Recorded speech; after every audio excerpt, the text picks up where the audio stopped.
একদিন তুমি তোমার মতো সুখী হবে, আমিও আমার মতো। শুধু কিছু কথা আর স্মৃতি জমা হয়ে রয়ে যাবে ধুলো পড়া বুকের ভেতরে।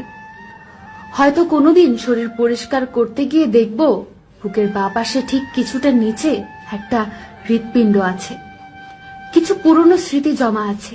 ততদিনে হয়তো বয়সের কোটাটা পেরিয়ে চামড়া কুঁচকে যাবে। চাইলেও ঘন্টার পর ঘন্টা কাঁধে মাথা রেখে অন্তিম সূর্যাস্ত দেখতে পারবো না, কিংবা খুব ভোরে কুয়াশা ভেজা নরম মাটিতে খালি পায়ে হাঁটতে পারবো না। সময়ের দৌড়ে আমাদের বয়স হারিয়ে যাবে, ইচ্ছে অনুভূতি কিছুটা দমে যাবে।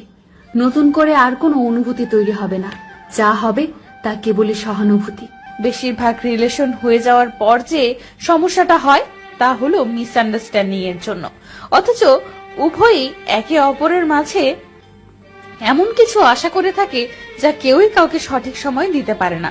এই কারণে অনেকে রিলেশনে হ্যাপি থাকে না। এর জন্যই অনেকে মনে মনে ভাবে সে হয়তো তার জন্য পারফেক্ট না। অনেকে আবার রিলেশন ব্রেকআপও করে দেয়। মনে রাখতে হবে, কোনো মানুষই পারফেক্ট হয়ে জন্ম নেয় না।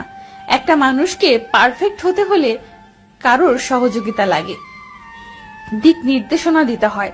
পৃথিবীর সবচেয়ে সুদর্শন পুরুষ কিংবা সুন্দরী নারীরও কিন্তু খুদ আছে।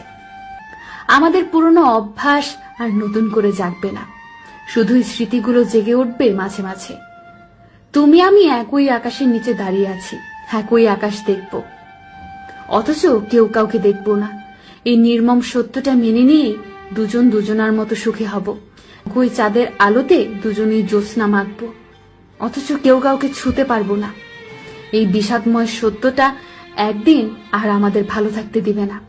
তবুও আমরা ভালো থাকবো বাহ্যিক, তবুও আমরা সুখী হব নিজস্ব